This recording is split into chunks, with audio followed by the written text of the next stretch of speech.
나는 그날도 몸이 좀 안 좋아 약을 챙겨 먹고 있었어요. 원래부터 기관지가 약해서 가끔 기침이 나올 때가 있죠. 손주들은 내가 기침할 때마다 신경을 썼는지 아니면 귀찮았는지 잘 모르겠어요. 그저 나는 가족들과 한 지붕 아래에 살고 있으니 가능한 폐를 끼치지 않으려고 조심했죠. 무심코 뱉은 기침 하나가 내 인생을 크게 뒤흔들 줄은 정말 상상도 못했어요. 그날 아침도 여느 때와 다를 것 없었어요. 일어나자마자 주방으로 가 밥을 차리고 손주가 먹기 좋아하는 반찬을 꺼내 두었죠. 집안일이란 게 티가 잘 안 나지만 안 하면 또 집이 금방 난장판이 돼버려요. 내가 할 수 있는 범위에서 열심히 해왔죠. 그런데 마침 아침을 먹기 전 약을 삼키다가 기침이 크게 터졌어요. 그 순간 손주 녀석이 부엌까지 뛰어오더니 짜증을 가득 담은 얼굴로 할머니, 또 기침해요? 하고 묻더라고요. 딱 한 번의 기침이었어요. 숨 넘어갈 듯 심한 기침도 아니었고 마른 기침 같은 거였죠. 그런데 그때부터 손주의 태도가 예사롭지 않았어요. 뭔가를 늘 불만스러워했던 것처럼 그 기침 하나로 화가 확 치민 듯 했죠. 나는 왜 그렇게까지 예민하게 반응하는지 몰라서 얼떨떨했어요. 하지만 너무 깊게 생각하지 않고, 그래, 미안하구나. 할미가 기관지가 안 좋아서 약 먹다가 잠깐 기침이 나왔어 하고 말했죠. 이 말을 하자 손주는 한숨을 푹 쉬곤 고개를 돌렸어요. 그때까지만 해도 그냥 잠깐 짜증 부리는 거겠지 싶었어요. 그런데 아침 식탁에 둘러앉았을 때 손주가 내내 뾰로통한 표정으로 밥알을 툭툭 입에 던지듯 먹고 있더라고요.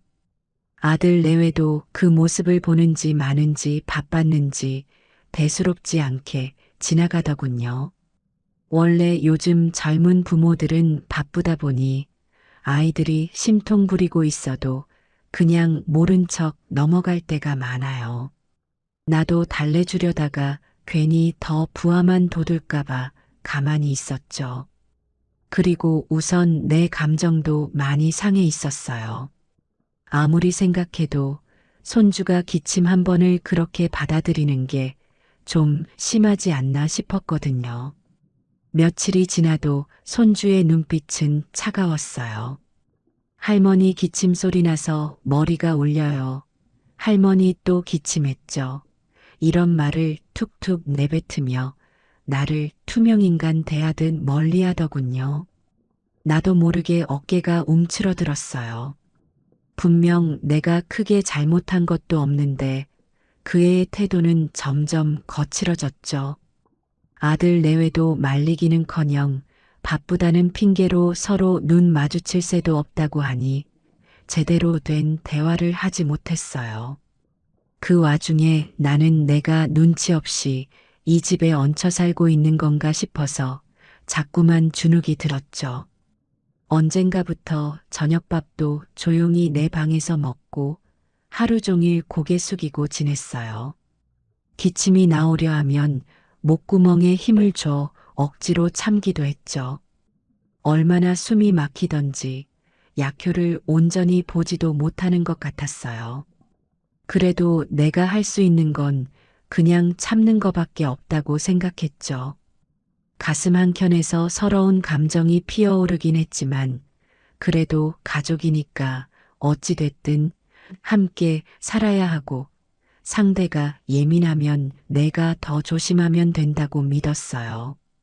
그런데 어느 날 밤 손주가 방에 들어와 무슨 일 있냐고 묻길래 반가운 마음이 들었어요.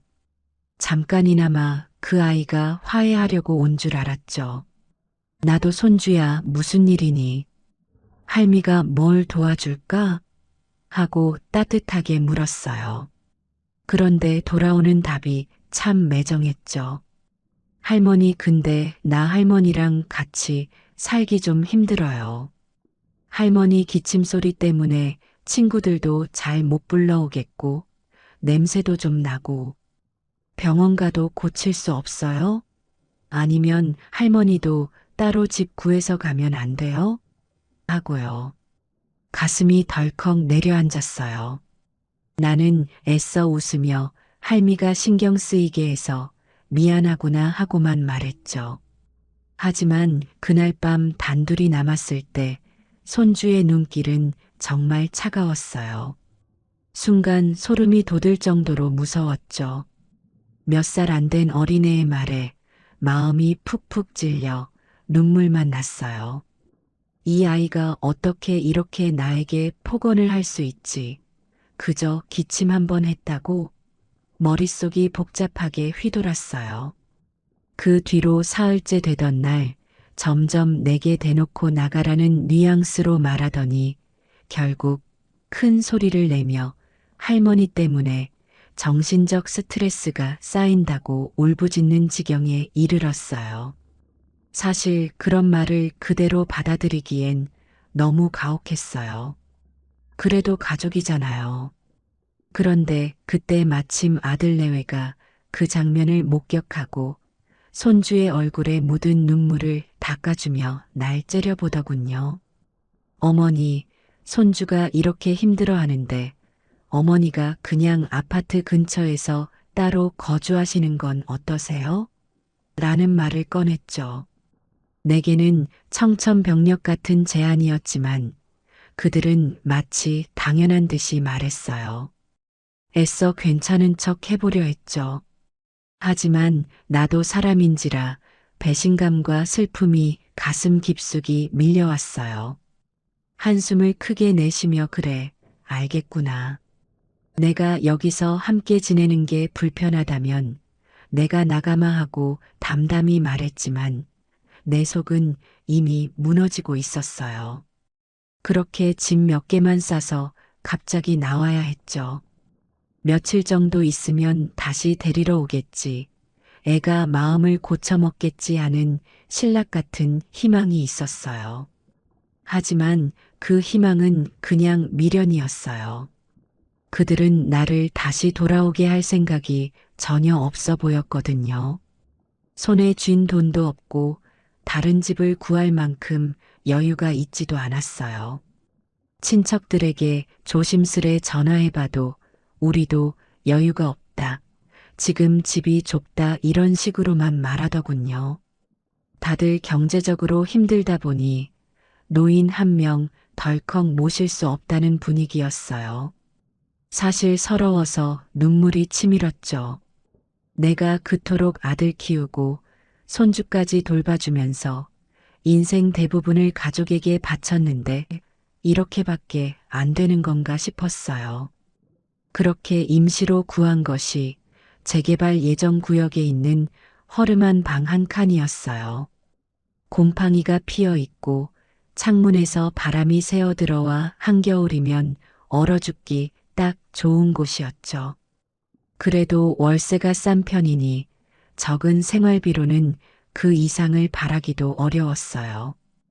허리 펼 공간도 없이 놓인 작은 묘에 몸을 뉘었을 때 옆방에서 시끄러운 고성 방가가 들려왔어요. 누군가 술을 마셨는지 시도 때도 없이 괴성을 지르더군요. 그 위태로운 분위기에 내 마음은 더 불안해졌죠. 그래도 생계를 위해 뭐라도 해야 했어요. 자꾸 우울감에 빠져 있을 수는 없잖아요. 나는 조금씩 집안일 도우미 일자리를 알아봤죠. 여러 곳을 전전하다가 운 좋게도 어느 부잣집에서 주말마다 청소와 빨래를 도와줄 사람을 구한다기에 면접을 봤어요. 그 집 사모님이 처음엔 날 위아래로 훑어보더니 나이 든 사람은 체력이 딸릴까봐 걱정이라는 표정을 짓더군요. 하지만 나는 애써 활짝 웃으며 저 요령은 자신 있어요. 그리고 예전에 손주 키우면서 집안일 쉼없이 해왔어요. 하고 어필했죠. 다행히 그 사모님이 나를 써보기로 했어요. 그 집은 큰 저택이었고 대문에서 현관까지 이어지는 진입로에 화단이 쫙 깔려 있었어요. 곳곳에 비싼 예술품이 있어 눈이 휘둥그레졌지만 나에게 중요한 건 그게 아니었어요. 몇 시간 동안 열심히 일해서 그날그날 정직하게 돈을 버는 것, 그리고 그 돈으로 방세와 약값을 해결하는 게 급선무였죠. 집안일이란 게 몸은 힘들어도 몰입하면 오히려 잡생각이 줄어드니 마음은 편했어요. 나는 내 내력과 상처를 굳이 드러내고 싶지 않아 웃는 얼굴을 했고 사모님도 만족하는 눈치였어요. 그러던 중 한낱 기침 하나 때문에 쫓겨났다는 굴욕감이 자꾸만 나를 괴롭혔어요. 때로는 스스로를 다독이려고 했죠. 그래, 나중에 손주도 생각이 바뀔 수 있고 아들 내외도 다시 날 찾을지도 몰라 하지만 내가 여기서 내내 눈물만 흘리고 있으면 뭐 하겠나? 더 나은 환경에서 살려면 나도 뭐라도 해야지 싶었어요. 그래서 청소일, 빨래, 시장 심부름 같은 일을 두세 군데서 동시에 했어요. 아침부터 밤까지 정말 쉴 새 없었어요. 그러다 보니 어느 순간 내 몸이 많이 지쳐 있다는 걸 깨닫게 됐어요. 그 즈음 예전에 내가 다니던 동네 교회 지인이 나를 찾아왔어요. 할 일 없냐며 자신의 지인이 운영하는 작은 반찬 가게에선 어르신들의 손맛이 필요하다고요. 생각해보니 집안일 도우미로만 평생 버틸 순 없을 것 같았고 내게 딱히 재주라고 할 만한 건 요리뿐이었어요. 어려서부터 부엌에 서는 걸 좋아했고 손주에게 해주는 밥맛 하나로도 칭찬을 많이 듣곤 했죠. 그래서 고민 끝에 그 제안을 수락했어요. 반찬 가게에 출근한 첫날 주인 할머니가 내 손을 꼼꼼히 살피며 요리 잘해요? 하고 물었어요. 나는 겉보기엔 평범해 보이겠지만 저 자신 있어요. 손맛 하나는 예술이라고 소문 좀 났었어요 라고 씩씩하게 말했죠. 그리고 곧바로 시험 삼아 몇 가지 반찬을 만들어 봤어요. 김치볶음부터 멸치볶음, 장조림, 계란말이까지 주방 한 구석에서 재료를 꺼내고 정성껏 손질해서 순식간에 완성했죠. 그런데 주인 할머니의 얼굴이 점점 밝아지는 거예요. 어쩜 이렇게 간이 딱 맞지? 짜지도 않고 너무 심심하지도 않고 맛이 정갈하네 하면서 박수를 치더군요. 그렇게 나는 반찬 가게에서 정식으로 일을 시작하게 됐어요.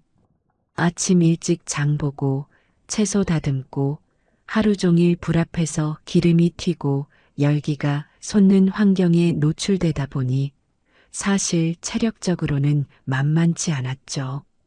그런데 놀라운 건 그 일에 대한 내 열정이 생각보다 커서 힘들다는 생각보다는 즐겁다는 느낌이 더 컸어요.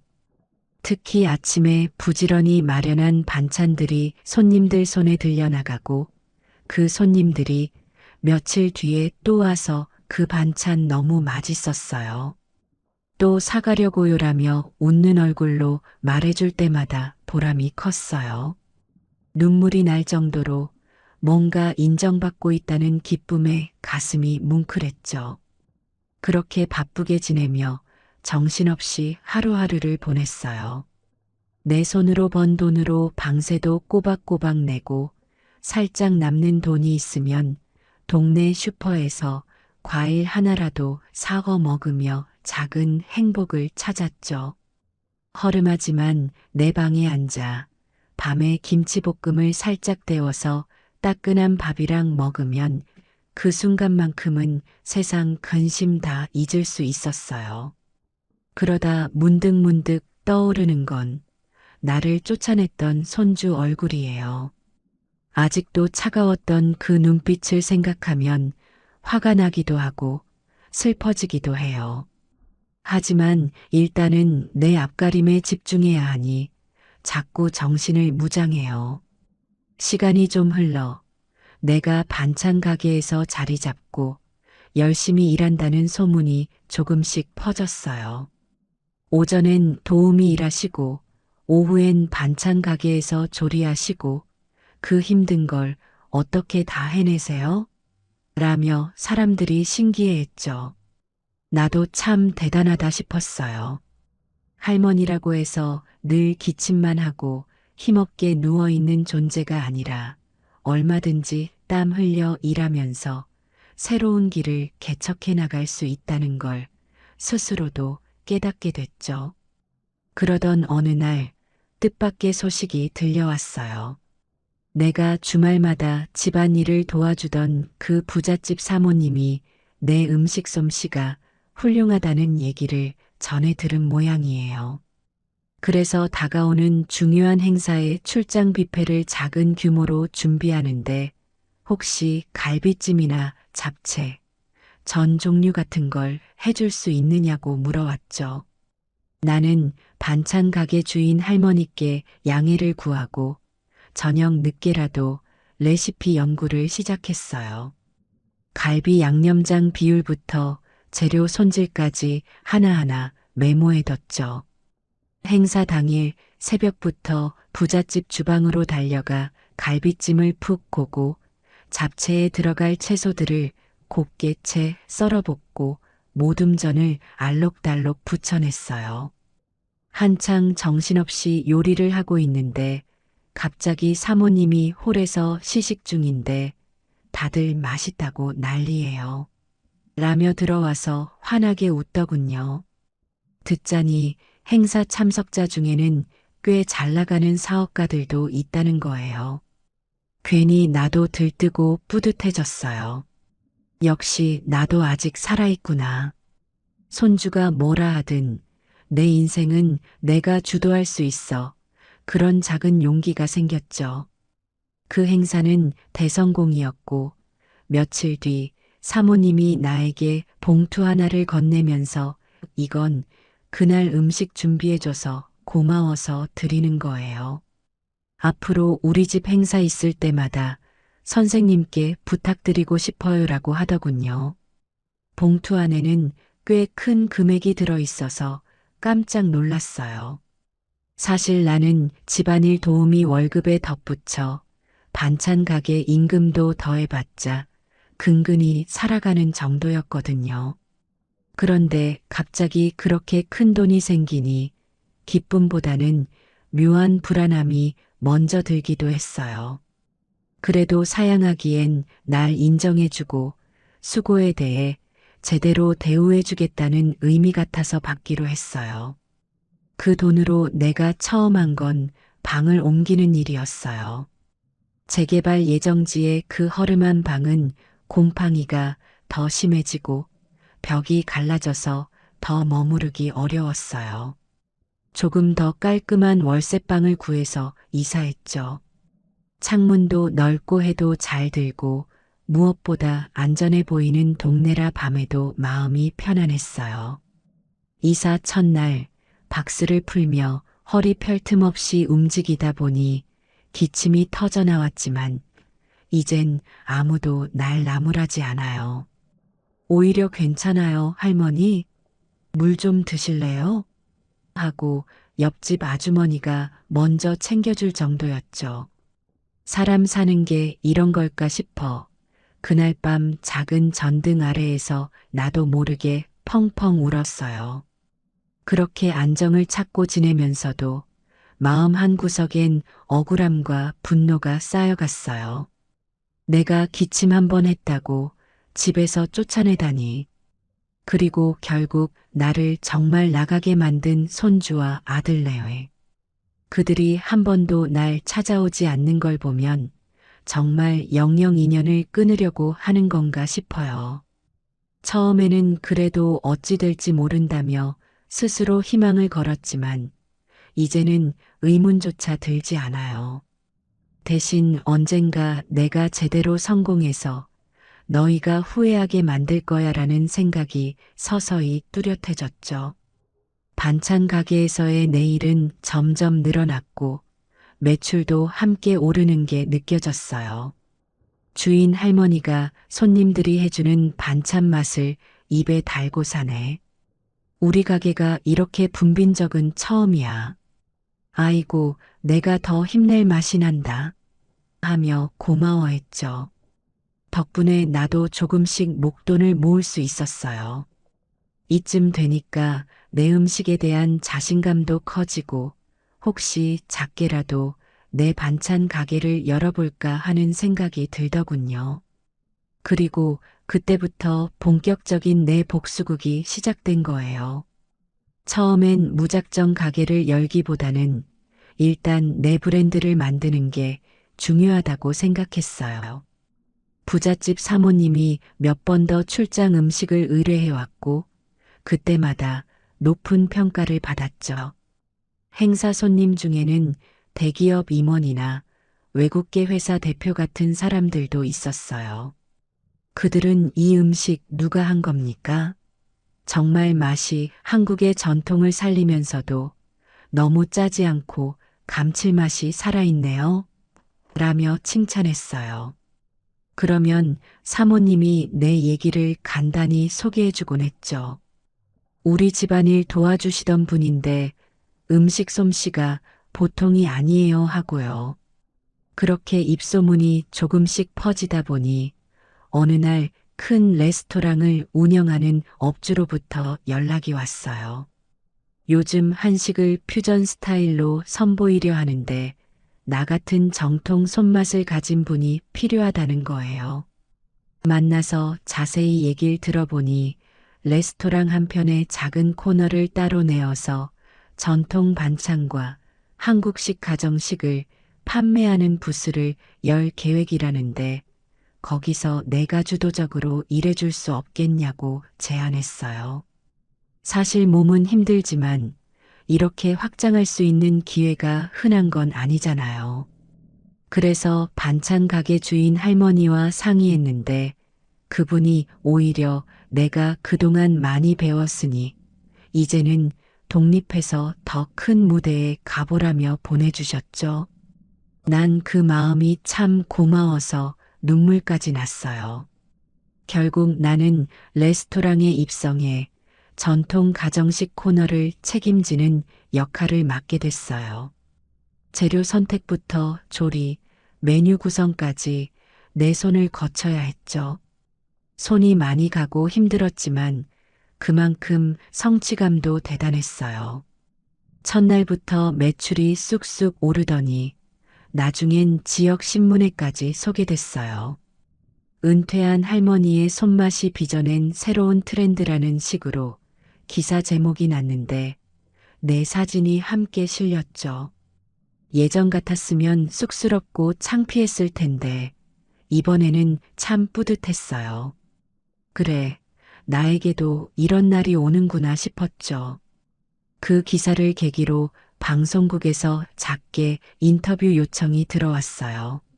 나는 방송에 나가는 게 좀 부담됐지만 레스토랑 사장님이 좋은 홍보 기회라고 설득했어요.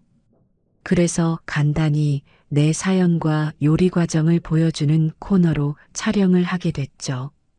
카메라 앞에 선 나는 긴장하며 사실 처음엔 기침 한 번으로 손주에게 미움을 사서 집을 나왔어요. 그러나 이것이 오히려 또 다른 인생의 시작이 됐네요. 누구나 희망은 있고 노력하는 자에게 기회가 찾아오는 법이라고 믿어요라고 말했죠. 혹시 이 방송을 내 손주가 볼 수도 있겠다 싶었지만 애써 담담하게 얘기했어요.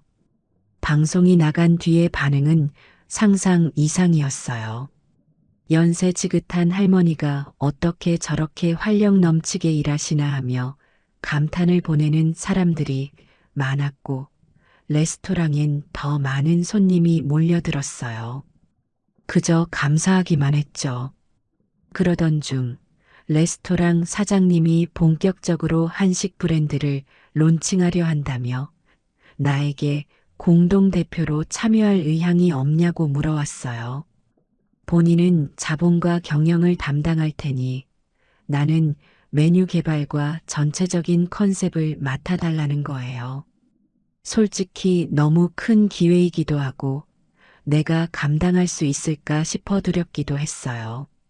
하지만 내 안에는 이미 복수를 향한 불꽃이 있었어요. 그래, 이렇게 성공해서 나를 내쫓은 그 자식들, 손주 두고 봐라. 내가 얼마나 잘 나갈 수 있는지. 내가 승낙하자 모든 일이 일사천리로 진행됐어요. 사장님은 관련 서류와 자본을 마련했고 나는 레시피를 세분화하여 매뉴얼을 만들기 시작했죠. 할머니 요리는 느낌대로 하시죠? 하는 사람들도 있지만 사업을 하려면 정확한 계량과 체계가 필요해요. 그래서 나는 재료의 분량을 꼼꼼히 적고 각 과정마다 온도와 시간까지 기록했죠. 그렇게 새 브랜드 론칭 준비를 하며 기존 레스토랑은 리뉴얼 공사를 시작했고 오픈 행사를 크게 벌이기로 했어요. 오픈식 당일 신문과 방송에서 이미 화제가 된 터라 꽤 많은 사람들이 모였어요. 나는 긴장되기도 했지만 낡은 할머니가 아닌 새로운 기업가이자 셰프의 마음가짐으로 당당히 앞에 섰어요. 제가 젊은 시절부터 아이들 밥을 해오며 익힌 손맛을 이제는 더 많은 분들과 나누고 싶습니다. 이곳에서 한국적 가정식을 가장 정갈하고 품격 있게 선보일 거예요. 그리고 누구든 건강에 이상이 있거나 불편함이 있어도 우리 식당에선 마음 놓고 식사를 즐길 수 있습니다. 이 말을 하면서 마음이 찡했어요. 예전에 손주의 냉대와 멸시가 스쳐갔죠.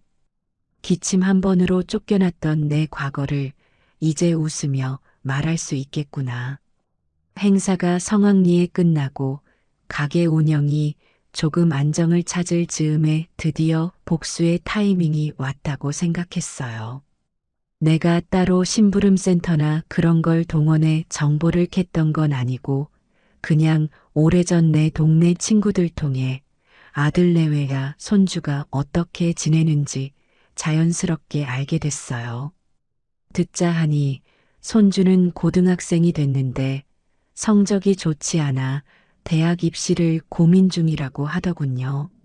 아들 내외는 여전히 바쁘게 일하고 그런데 얼마 전 회사에서 구조조정이 있었다더니 아들이 애매한 부서로 밀려나 상황이 좋지 않다더라고요. 나는 그렇구나 싶으면서도 솔직히 냉소가 먼저 나왔어요. 그래도 한편으론 피부치라고 걱정이 안 되는 건 아니었어요. 그런데 그들에 대한 분노가 아직 완전히 가시지 않았기에 직접 연락해 볼 생각은 없었죠. 그렇다고 해서 완전히 모른 척하는 것도 망설여졌어요. 그래서 나는 아주 치밀한 계획을 짰어요. 내가 만든 브랜드 식당에서 장학금 이벤트를 열기로 한 거예요. 매달 사연을 받거나 필요한 학생을 선별해서 일정 금액을 지원하는 프로그램을 운영하려 했어요. 이왕 사업도 크게 성장했고 사회적 기여도 하고 싶었거든요. 그리고 혹시라도 손주가 신청이라도 해온다면 제대로 된 맛을 보여줄 작정이었죠. 장학금 이벤트 홍보가 나가자 많은 학교에서 연락이 왔어요. 지역 교육청과도 연계해서 우리 식당과 브랜드 이름으로 장학 사업을 펼치자는 제안도 들어왔죠. 나는 흔쾌히 수락했어요. 조건은 간단했어요. 가족의 사랑과 우정, 효도를 중시하는 에세이를 제출하고 그중 진솔하고 의미 있는 글을 쓴 학생에게 장학금을 주는 방식이었어요. 나를 배신한 아들 내외와 손주에게 절절히 보여주고 싶은 메시지이기도 했죠. 어른들을 함부로 대하고 마음에 상처 주는 게 얼마나 큰 죄인지 깨달아라 하는 마음이 들어 있었어요. 그러던 어느 날 담당자가 내게 서류 몇 개를 보여주는데 거기서 너무 익숙한 이름을 발견했어요. 내 손주의 이름이 적힌 에세이였죠. 순간 심장이 쿵쾅거려서 손이 떨릴 정도였어요. 호기심이 커서 얼른 읽어봤어요. 어릴 적 집에 함께 살던 할머니가 계셨어요. 폐를 끼친다고 마음에 없는 말을 했어요. 지금 생각하면 잘못이 너무 커요. 하지만 이미 돌이킬 수 없는 과거가 됐죠. 할머니께서 제게 가르쳐 주신 따뜻함을 이제야 깨닫지만 가부는 떠나버리셨고 연락도 되지 않아요. 이 장학금을 받는다면 우선 할머니 계신 곳을 찾아서 다시 무릎 꿇고 용서를 빌고 싶어요. 대충 이런 내용이었죠. 나는 글을 읽는 내내 눈물이 왈칵 쏟아졌어요. 진심인지 거짓인지는 모르지만 적어도 글에는 후회와 죄책감이 녹아 있었어요. 그리고 내가 항상 손주에게 해주던 따뜻함이라는 단어가 반복되더군요. 그걸 읽으니 그래도 저 애가 내 손주이긴 하구나 싶은 복잡한 마음이 일어났어요. 그렇지만 그냥 용서해주긴 싫었어요. 마음 한편에는 이것도 혹시 돈 때문에 지어낸 얘기가 아닐까 하는 의심이 도사리고 있었거든요. 내가 너무나 큰 상처를 받았기에 쉽게 마음을 열 수 없었죠. 그래서 단독 면접을 보는 자리를 만들었어요. 최종 선발자에게는 인터뷰와 식당 투어를 진행한다는 명목으로 손주를 부른 거예요. 그날 식당 VIP룸에 앉아 손주를 기다리는데 긴장이 되더라고요. 내가 어떤 표정을 지어야 하지? 차갑게 대해야 할까? 아니면 반가움을 드러내야 할까? 머릿속이 복잡했어요. 그렇게 고민하는 찰나 문이 열리고 손주가 들어왔어요. 한눈에 봐도 조금 야위고 키가 많이 컸고 표정엔 수심이 가득했어요. 저 안녕하세요? 하고 조용히 인사하길래 나는 일부러 등을 돌리고 있다가 천천히 돌아봤어요. 그리고 아무 말 없이 잠시 쳐다봤죠. 손주가 눈을 휘둥그레 뜨며 날 알아봤어요. 할머니 하고 얼어붙은 아이에게 나는 최대한 침착하게 말했어요. 그래, 오랜만이구나. 장학금 받으러 왔냐? 아이는 입을 떼지 못하고 눈에 눈물을 글썽이더군요. 그러다가 결국 울음보가 터졌어요. 할머니 죄송해요. 정말 죄송해요. 그때는 제가 너무 철이 없었고 뭐가 중요한지 몰랐어요. 정말 미안해요 하고 흐느끼는데 나도 모르게 가슴이 시큰해졌어요. 하지만 곧바로 달래주진 않았어요. 아직도 지난 상처가 아물지 않았고 이게 진심인지 마지막까지 지켜보고 싶었죠. 그렇게 한참 울던 손주가 조금 진정되자 내가 물었어요. 너 그때 할머니 기침 듣기 싫다고 했지? 그리고 냄새 난다고 했지? 그게 그렇게 불결하고 역겨웠니? 손주는 고개를 푹 숙이고 아니요. 사실 그땐 친구들에게 할머니랑 산다는 게 왠지 창피했어요. 그리고 할머니가 아프시니까 내가 스트레스 받는다고 착각했어요. 그런데 이제 보니까 모든 게 제 잘못이었어요. 이렇게 솔직히 말했죠. 나는 조금 흔들렸어요. 하지만 쉽게 마음을 풀진 않았어요. 그럼 내 부모는 너한테 같이 살기 힘들다고 말하라고 시킨 건 아니니? 하고 물었죠. 손주는 고개를 저으며 아니에요. 부모님도 몰랐어요. 제가 자꾸 불만을 표하니까 부모님이 어쩔 수 없이 어머니를 다른 집으로 모시자고 했던 거예요. 그런데 결국엔 내가 더 심하게 굴고 할머니를 내쫓는 식으로 돼버렸어요.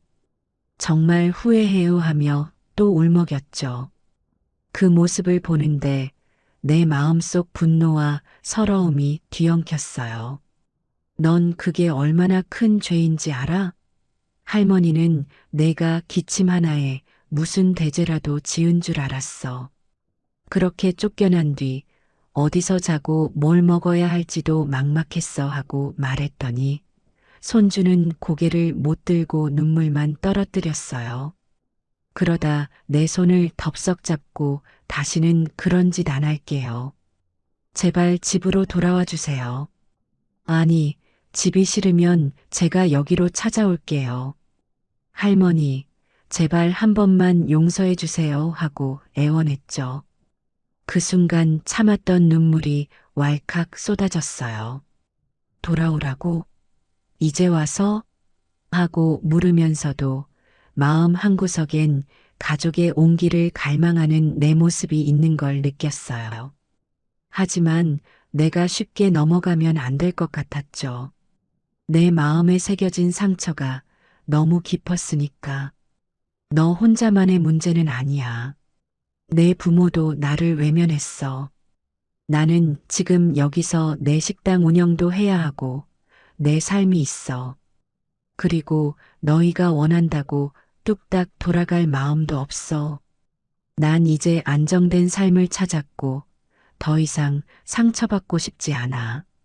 그러니까 장학금은 주겠지만 그 이상은 기대하지 마라 하고 못 박았어요. 손주는 울면서 네, 알겠습니다. 그래도 가끔 만나서 얼굴만이라도 보여주시면 안 될까요? 잘못했다고 사죄하고 싶어요. 할머니 덕분에 제가 어릴 때 얼마나 풍족하게 밥을 먹고 살았는지 이제서야 알았어요. 라며 간청했죠. 나는 말없이 고개를 끄덕였다가 일단 돌아가라. 내 부모에게도 내키면 전하라고 해. 내 위치는 이렇다. 내가 살아가는 세상은 이제 이쪽이다. 그리고 나중에 정말 간절히 용서받고 싶으면 직접 찾아오든지 하고 자리에서 일어섰어요. 손주가 작게 인사하고 나가려는데 나도 모르게 밥은 제대로 먹고 다니니? 하고 물었어요. 아이는 울먹이며 네 하고 대답했죠. 그렇게 손주와 재회한 뒤 내 마음은 계속 출렁였어요. 사실 복수심은 여전했지만 동시에 피부치에 대한 애틋함도 남아 있었죠.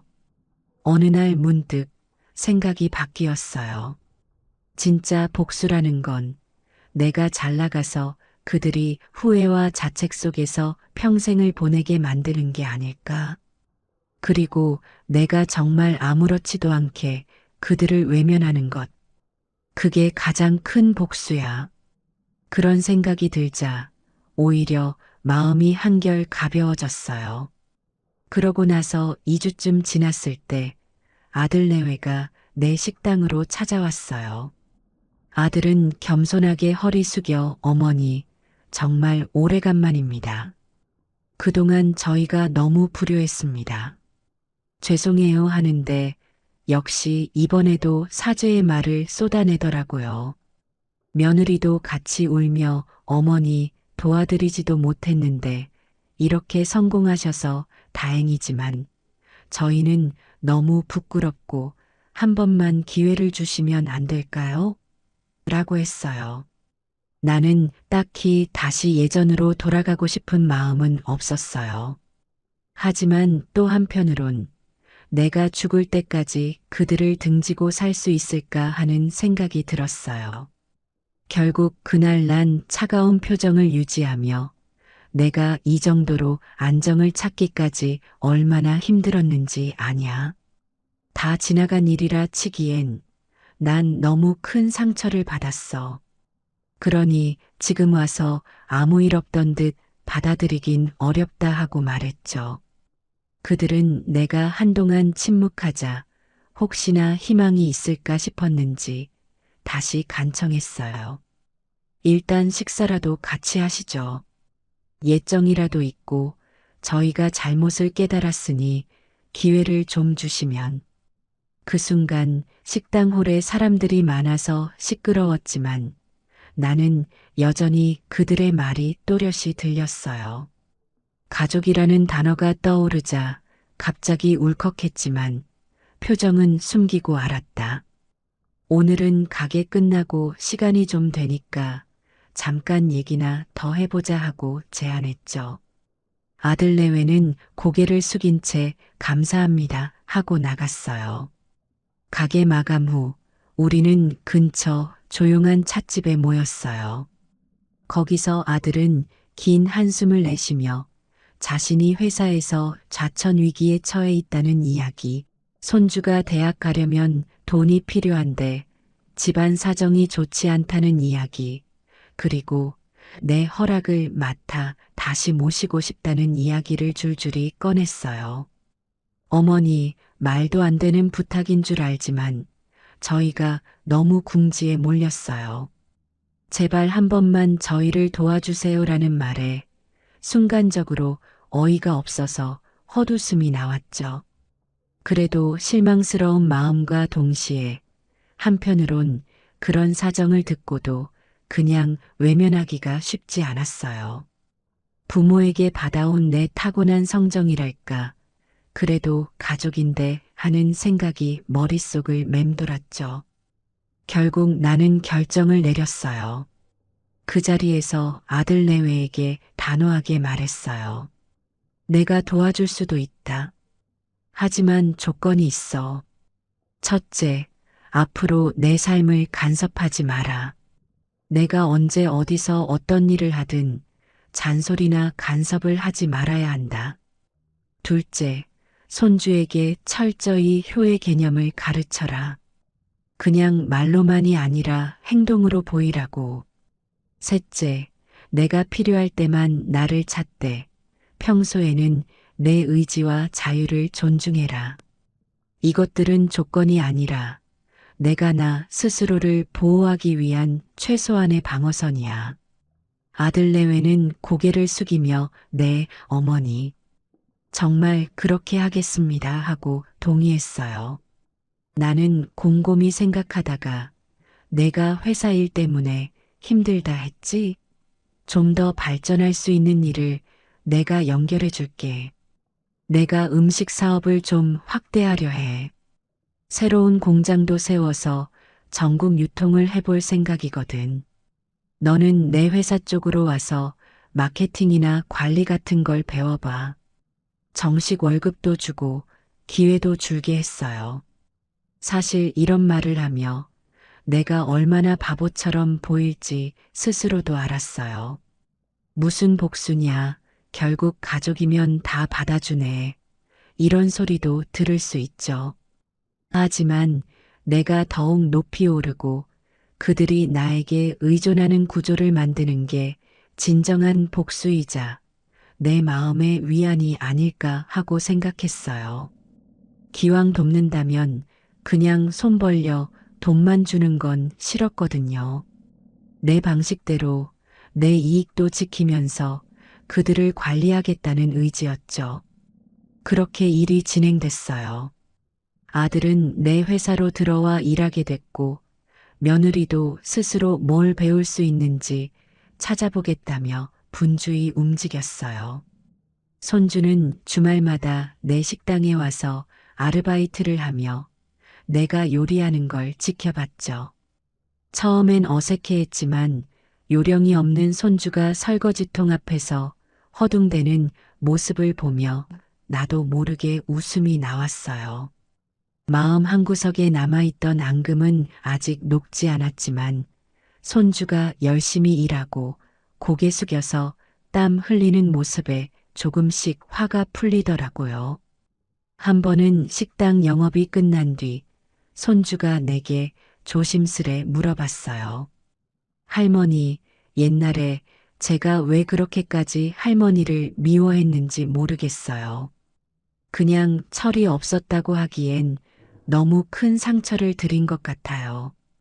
아직도 할머니가 저를 완전히 용서하지 않았단 거 알아요.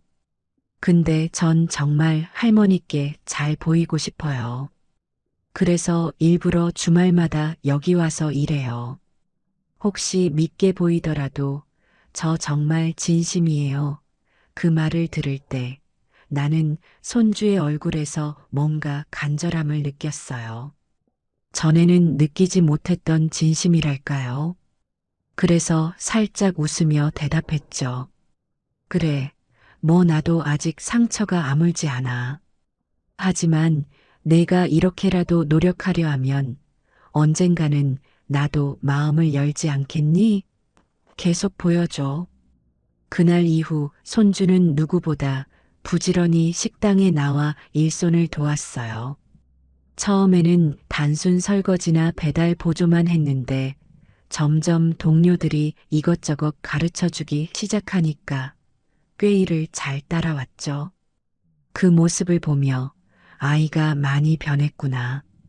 나도 모르게 웃음이 나네 싶었어요.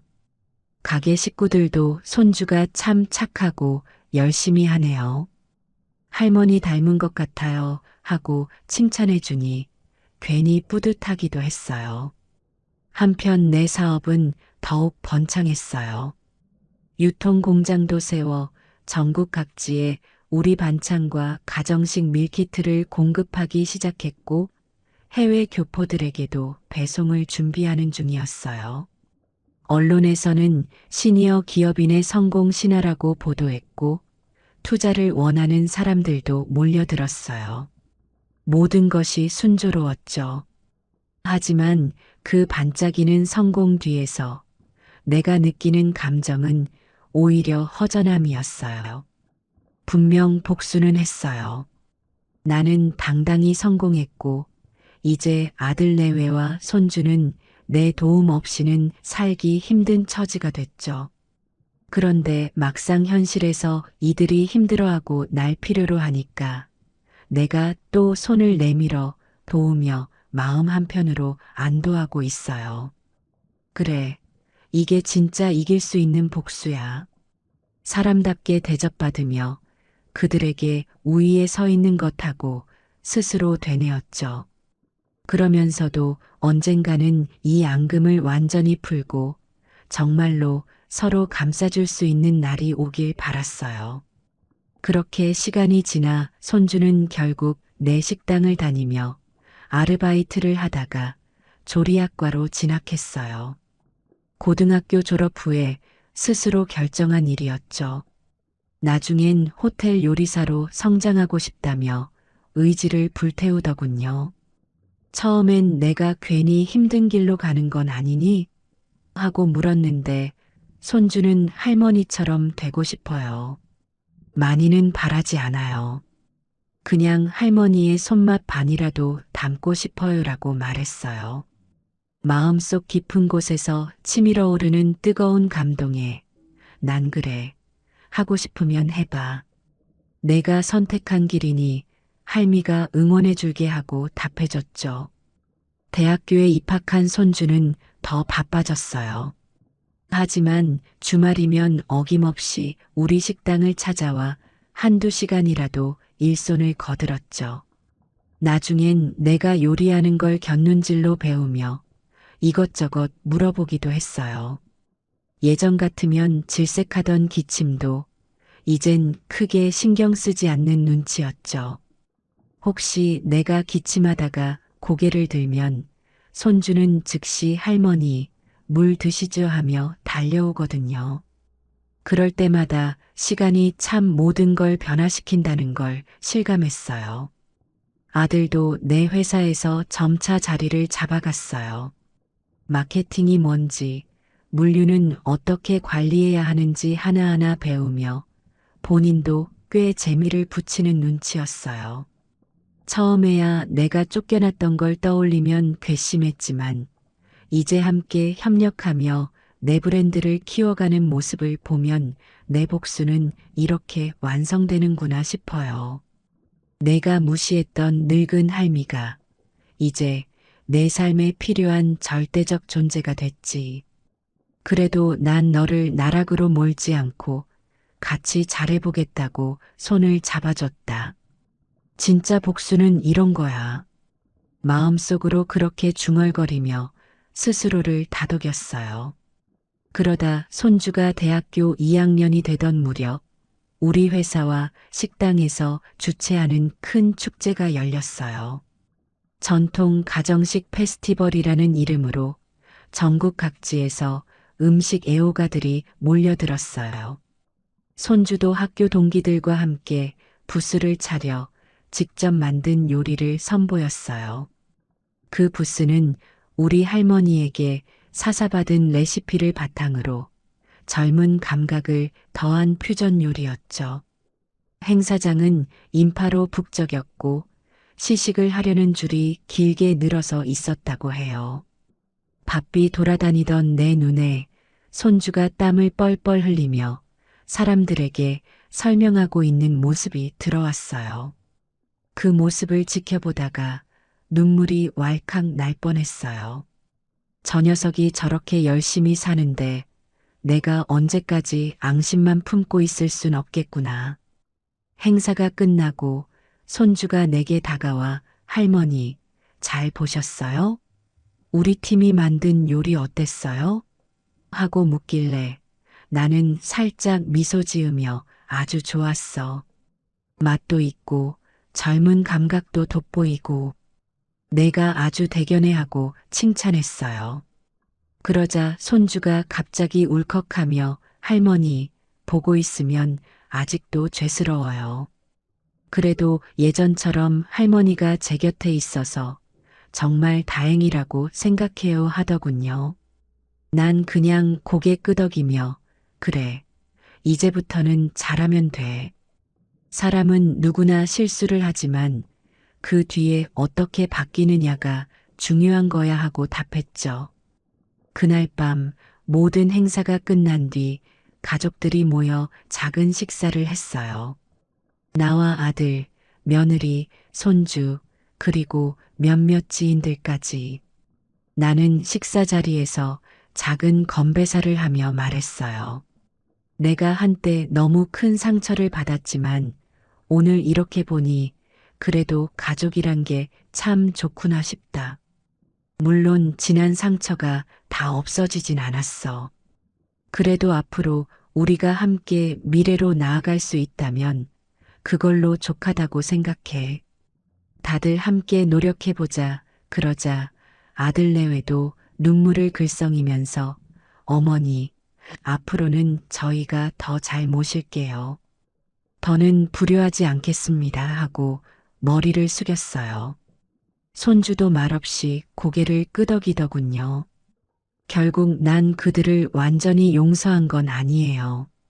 아직도 가슴 한쪽은 욱신거리고 때때로 예전 기억이 떠오르면 분노가 차오르기도 해요.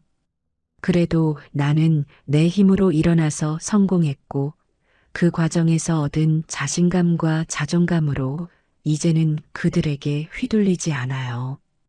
필요하면 내가 도와줄 수 있고 싫으면 끊어낼 수 있는 위치에 서 있다는 게 참 통쾌해요. 기침 한 번으로 쫓겨나 눈물 짓던 내가 이제는 당당히 고개를 들고 자기 삶을 살아가요. 이게 내 인생 최고의 복수가 아닐까 싶어요.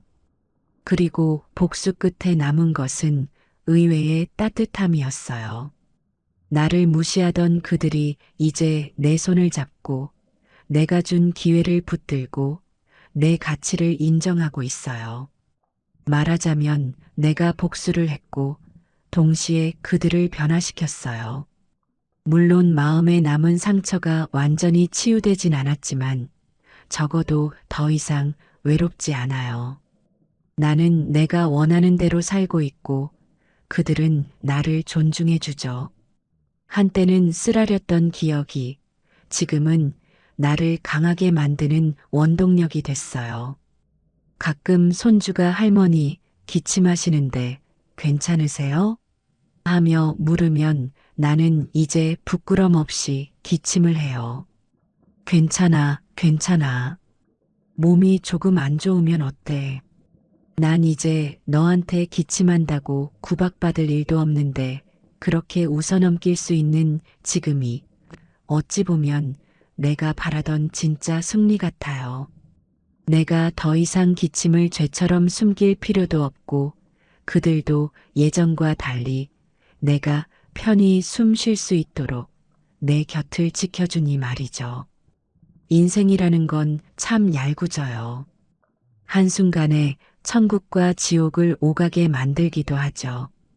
하지만 뒤돌아보면 그 기침 하나가 나를 여기까지 이끌어줬어요. 내가 세상의 매몰참과 냉혹함을 배웠고 그걸 딛고 일어섰으며 결국 그걸 통해 더욱 강해졌으니까요. 그리고 내가 강해졌기에 오히려 그들을 또 품을 수도 있었어요. 그렇지 않았다면 그냥 울기만 하다가 쓸쓸히 숨겨졌을지도 몰라요. 이제는 여유가 좀 생겨서 봉사활동도 다니고 요리 강습회도 열고 있어요. 그리고 지역 어르신들을 위한 무료 급식 행사도 정기적으로 열어요. 나는 그럴 때마다 내 지난 날이 자꾸 떠올라서 마음이 아프면서도 뜨거워지죠. 기침 한 번으로 쫓겨나 설 땅조차 없었던 때를 생각하면 내가 지금 누리고 있는 이 모든 게 기적처럼 느껴지거든요. 그리고 그런 내 모습을 보며 사람들이 대단한 할머니라 칭찬할 때 나는 겸손하게 웃으면서도 속으로는 생각해요.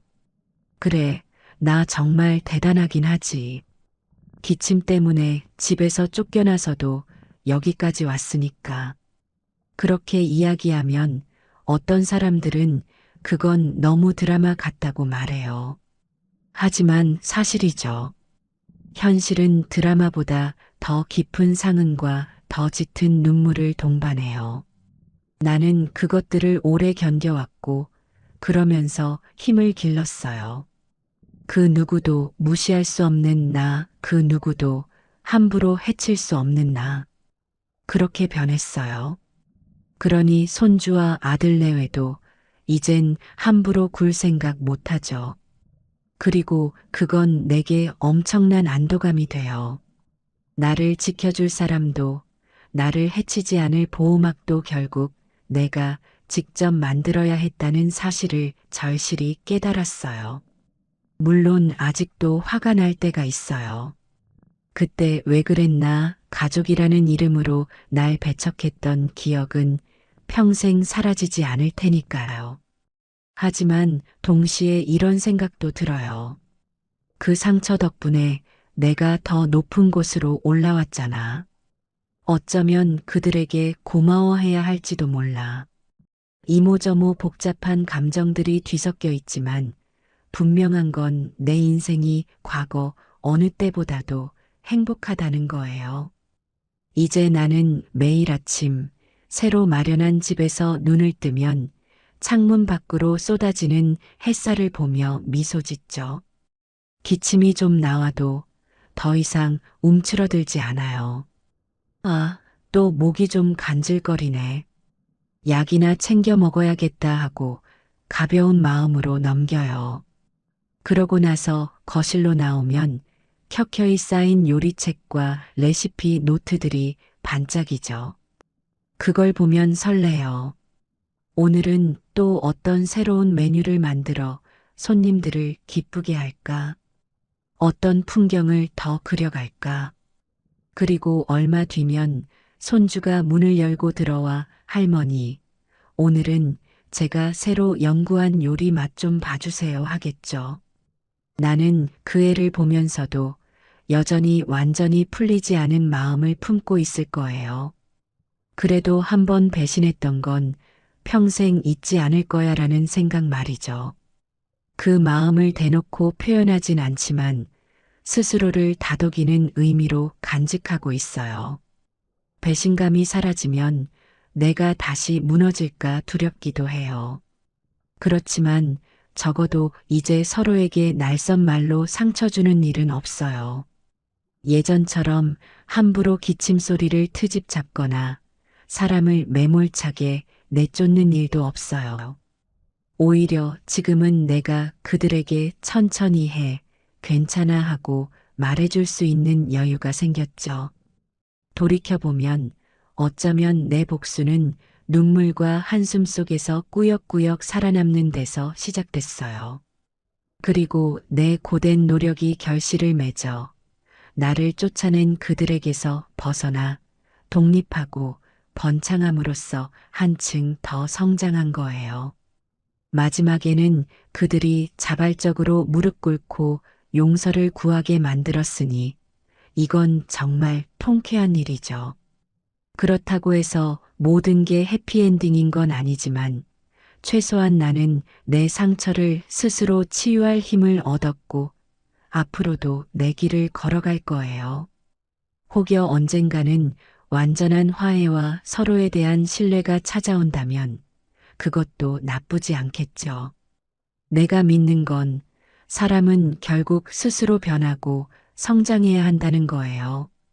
나를 쫓아냈던 손주와 아들 내외가 지금 나에게 무릎 꿇는 모습은 그들이 내 앞에 굴복했다기보다 스스로의 잘못을 깨닫고 한 걸음 나아갔다는 의미로 보고 싶어요. 나도 그 점을 존중해주고 싶어요.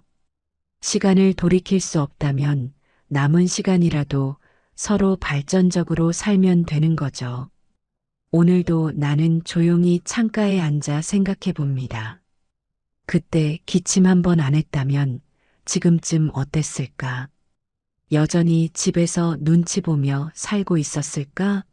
아니면 그들도 조금은 더 나았을까? 모르죠.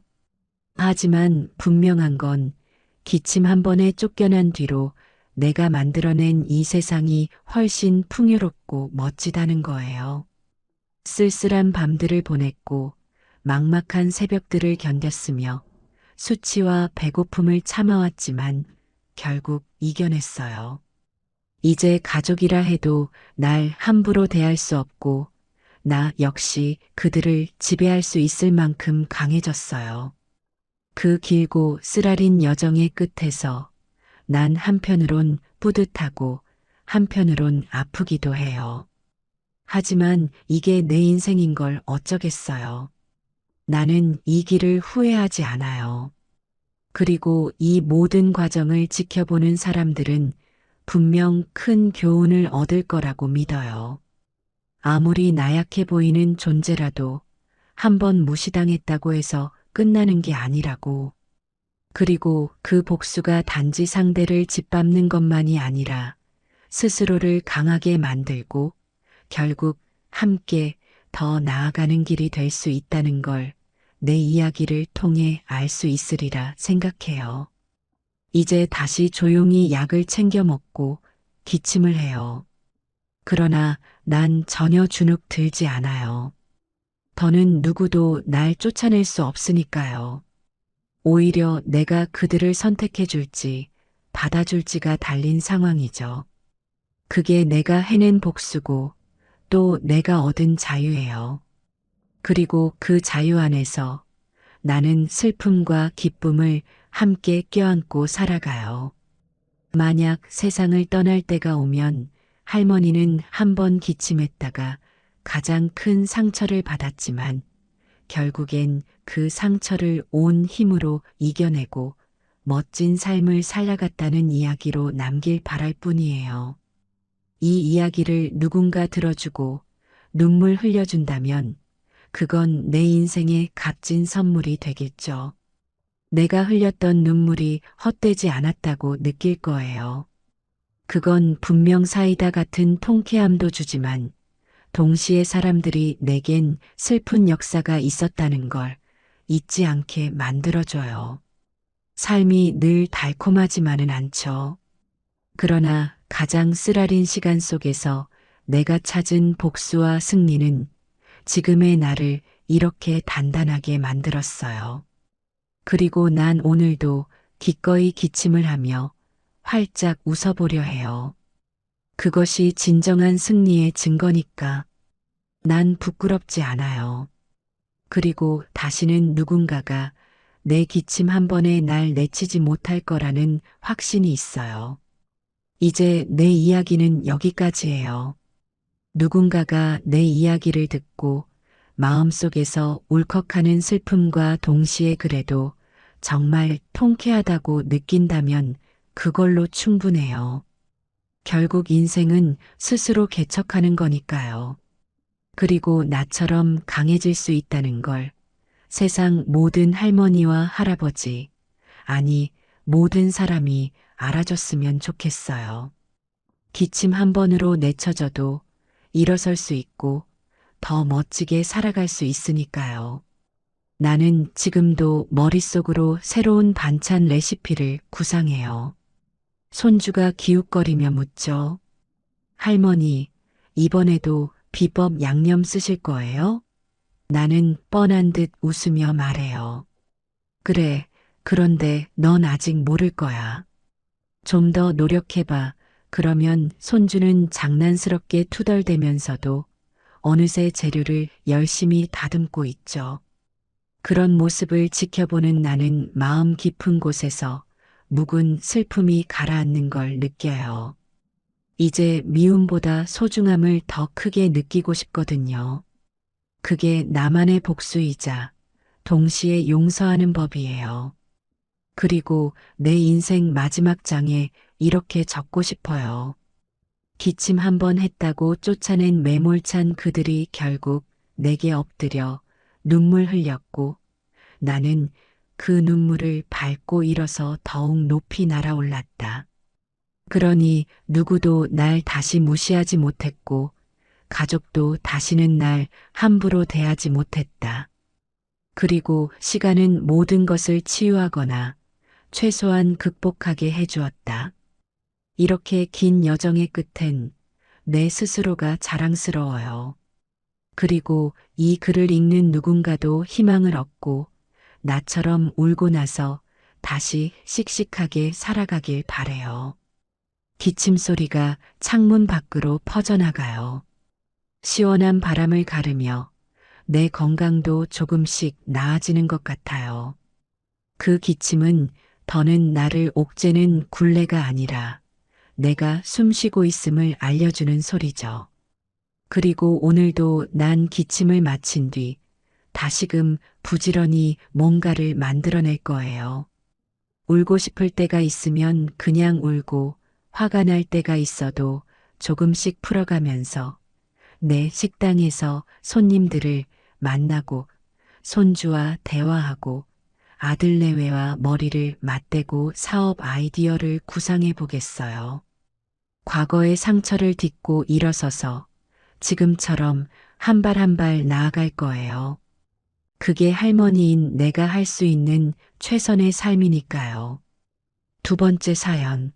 저는 올해도 김장철이 오자 마음이 분주해졌어요. 매년 배추를 고르고 소금을 뿌려 절이는 일부터 한겨울을 대비한 온갖 재료 준비까지 생각보다 손이 많이 가는 작업이니까요. 다른 사람들은 늦가을이 되면 단풍놀이나 외식을 즐길지도 모르지만 저에겐 김장이 1년 중 가장 큰 행사처럼 여겨진답니다. 집안의 겨울 양식을 마련하는 일이기도 하고 옛날부터 우리 어머니와 할머니께서 이어온 전통이기도 하니까요. 게다가 예전에는 동네 아주머니들이나 친척들도 많이 모여서 함께 도왔는데 요즘은 하나둘 연세가 들거나 사정이 생겨서 쉽게 참여하기 어렵게 되었어요. 그래서 점점 일이 제게만 집중되는 느낌이라 허리가 욱신거리고 손목이 시려도 혼자서 대야를 몇 개나 깔아놓고 배추를 절여야 하죠. 그런 와중에 가장 아쉬운 건 바로 며느리예요. 결혼 초에는 가끔 모여서 김치 맛을 보고 수다를 떨곤 했는데 어느새부터인지 김장철이 가까워지면 번번이 바쁘다며 얼굴 한번 제대로 보여주지 않더라고요. 저는 젊은 사람들 사정도 있을 테니 너무 구속하면 안 되겠다고 생각하면서도 속으론 조금 서운한 마음이 커졌어요. 그러다 보니 어느 순간부터는 그래도 가족인데 한 번쯤 같이 해보면 어떨까 하는 기대를 품게 되었지요. 그래서 올해는 미리 일정을 조정하고 시장도 일찍 다녀와서 재료를 풍성히 마련했어요. 혹시 며느리가 마음 먹고 참여하겠다고 하면 잘 알려줄 준비를 하고 싶었거든요. 하지만 김장날이 점점 다가오는데도 며느리 쪽에서는 조용했어요. 저는 혹시 몰라 전화를 해보기도 했어요. 올해는 꼭 함께 김장을 해보면 어떨까 해서. 시간 좀 낼 수 있니? 이렇게 살짝 물어봤지만 며느리는 회사 일이나 다른 일정이 겹쳤다며 미안하다는 말만 남기고는 결국 오지 않았어요. 예전이었다면 요즘 젊은 사람들 다 그렇지 뭐하고 가볍게 넘겼을지도 몰라요. 그런데 몇 해째 계속 혼자서 이렇게 대량의 김치를 담가야 하다 보니 저도 점점 체력적으로 버거워지는 걸 느끼고 있었거든요. 그러다 보니 섭섭함이 자꾸 쌓였어요. 그래도 어쩌겠어요. 김장을 안 할 수도 없으니 일단 저 혼자서라도 모든 준비를 해야 했어요. 김장 첫날은 언제나 배추를 절이는 작업부터 시작해요. 배추를 쌓아놓고 한 장 한 장 펼쳐가며 굵은 소금을 뿌리고 물을 부어가며 절이는 과정이 힘들지만 가장 중요한 단계죠. 배추가 잘 절여져야 나중에 양념을 넣었을 때 간이 고루 배이고 식감이 아삭아삭하게 살아나거든요. 저는 마당에 커다란 고무대야 3개를 일렬로 나란히 놓아두고 배추를 한 번에 넣었다 뺐다 하면서 시간을 맞춰가요. 너무 오래 절이면 짜고 짧으면 덜 익고 그 미묘한 타이밍을 잡는 게 꽤나 어려운 일이에요. 이 작업이 하루를 꼬박 잡아먹기도 해서 중간에 허리를 몇 번씩 펴줘야 몸이 견딜 수 있답니다. 그렇게 날이 어두워질 때쯤 대야에 가득 쌓인 배추를 보면 기분이 묘해요. 이거 언제 다 헹구고 물 빼서 양념까지 넣나 싶으면서도 그래도 이 배추가 맛있는 김치로 거듭날 생각을 하면 뿌듯함이 생기거든요. 그렇게 하루를 정신없이 보내고 나면 허리가 끊어질 듯 아파요. 그래도 배추 절이기가 끝났다는 사실 하나만으로도 마음이 한결 가벼워진답니다. 둘째 날에는 절인 배추를 깨끗이 헹구고 물을 빼야 해요. 이때도 손이 시려워서 중간중간 장갑 속에 손을 호호 불어가며 작업을 이어가죠. 배추 포기가 많으면 많을수록 이 공정이 오래 걸려요. 그러다 보면 아, 이럴 때 누가 좀 도와줬으면 좋으련만. 하면서 며느리 생각이 문득문득 떠오르기도 해요. 둘째 날 저녁부터는 양념을 준비해요. 고춧가루는 미리 사둔 것 중에서 색깔과 향이 좋은 것을 고르고 새우젓과 멸치액젓, 갈치속젓을 적절한 비율로 섞어 숙성시켜 둡니다. 마늘과 생강도 빻아놓고 설탕이나 매실청 같은 단맛 재료도 조금씩 가미하죠. 이런 과정을 다 마친 뒤 셋째 날 아침이면 비로소 배추 속에 양념을 넣는 본격적인 김장에 돌입해요. 줄기 부분에 양념이 잘 스며들 수 있도록 공들여 바르고 겉잎도 한 장씩 들쳐가며 골고루 발라줘야 맛이 균일해져요. 그렇게 3, 4일을 쏟아부어 김장을 다 마치고 나면 항아리에 차곡차곡 포개어 담아두거나 김치 냉장고에 종류별로 나눠 놓게 돼요. 아, 올해도 이 커다란 산을 겨우 넘겼구나. 하는 안도감과 함께 허리가 녹초가 되어 부엌에 들어와 차 한 잔을 마시며 잠시 쉬게 되죠. 예전에는 이때 가족이나 이웃들이 함께 어울려서 고생했다 수고 많으셨다 하며 서로 격려하기도 했는데 이제는 대부분 각자의 일로 바쁘다 보니 그런 풍경도 잘 보기 힘들어졌어요. 그런데 그렇게 겨우 김장을 마치고 난 며칠 뒤 며느리가 느닷없이 집에 들렀어요. 저는 반가움과 서운함이 교차하는 기분으로 부엌으로 안내했는데 며느리는 다짜고짜 김치 이야기를 꺼냈어요. 이번에 담그신 김치가 그렇게 맛있다던데요. 저도 조금 가져가도 괜찮을까요? 저는 속으로 생각했어요. 김장할 때는 코빼기도 안 보이다가 이제 와서 김치를 가져가려고 하는 건가? 그래도 겉으론 표정을 관리하며 흔쾌히 허락했죠.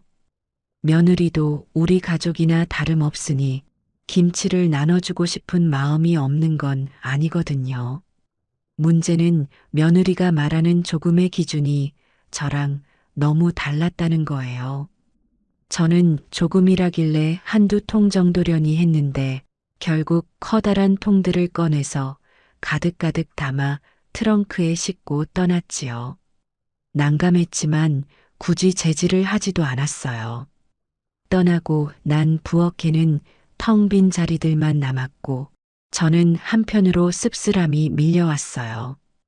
김장을 함께 했으면 이렇게 얄미운 기분은 들지 않았을 텐데 하는 아쉬움이 크게 다가왔어요.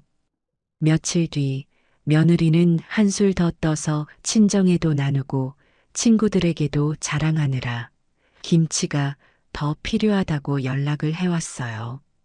저는 이번에는 그냥 넘어가면 안 되겠다는 생각이 들었어요. 그동안 쌓였던 섭섭함도 있고 며느리가 계속 무료 김치 창고처럼 여기는 것만 같아 가만히 있을 수 없었죠. 그래서 며느리에게 직접 말했어요. 김장이라는 게 쉽지 않으니 한 번쯤은 과정을 몸소 경험해 보면 어때? 사실상 며느리에게 참교육을 시작해야겠다고 마음먹은 순간이었죠. 그러나 며느리는 애매한 반응만 보였어요. 마치 김장이라는 걸 중노동처럼 생각하는 기색도 보이고 요즘 회사가 바빠서 시간을 내기 어렵다며 대화를 슬쩍 돌리더라고요. 저는 그 모습을 보며 심각해졌어요. 이러면 해마다 똑같은 일이 반복되겠구나. 그냥 넘어가면 며느리 입장에선 나는 늘 바쁘니 결국 시어머니 혼자 하겠지. 하며 무심하게 행동할 것 같았거든요. 그렇다고 너무 강압적으로 나오면 사이만 나빠질 것 같아서 다른 방법을 고민하기 시작했죠. 결국 작전을 짰어요. 우선은 집에 남아있는 배추 몇 폭이라도 활용해서 작게 김치를 한 번 더 담가보자. 그때 며느리를 반드시 참여시키자. 물론 김장을 한 번 더 하는 건 저한테도 큰 부담이지만 이 기회가 아니면 며느리가 진정으로 김치 담그는 수고를 이해할 기회가 없을 테니까요. 그렇게 마음을 먹고 재료를 조금씩 챙겨두고 있던 차에 며느리가 다시 전화를 했어요. 이번에는 친구들에게도 자랑을 했더니 김치를 나눠주고 싶다고 하더군요. 저는 기다렸다는 듯 말했지요. 딱 잘 됐구나. 마침 집에 배추가 몇 폭이 남아서 작게나마 한 번 더 담그려고 해. 직접 해보면서 가져가면 더 뜻깊지 않을까? 며느리는 처음에는 난처해했지만 저도 워낙 강단 있게 밀어붙였고 너무 어렵게 생각 말고 조금이라도 해보자. 부드럽게 설득하자 어찌저찌 수락했어요. 저는 속으로 드디어 기회가 왔구나 싶어 은근히 들떴어요. 김장을 한번 해본다면 며느리가 예전처럼 쉽사리 김치를 왕창 가져가려 들진 않으리라는 기대감이 들었죠. 며느리가 약속한 날, 저는 새벽부터 부엌을 정리하고 마당에 대야를 2개 깔아놓았어요. 작은 양이지만 그래도 채소를 다듬고 절이는 과정이 간단치 않거든요. 마늘과 생강도 일부러 다 다지지 않고 조금 남겨두었어요. 며느리가 오면 직접 빻아보게 해서 그 수고로움을 알게 하고 싶었거든요.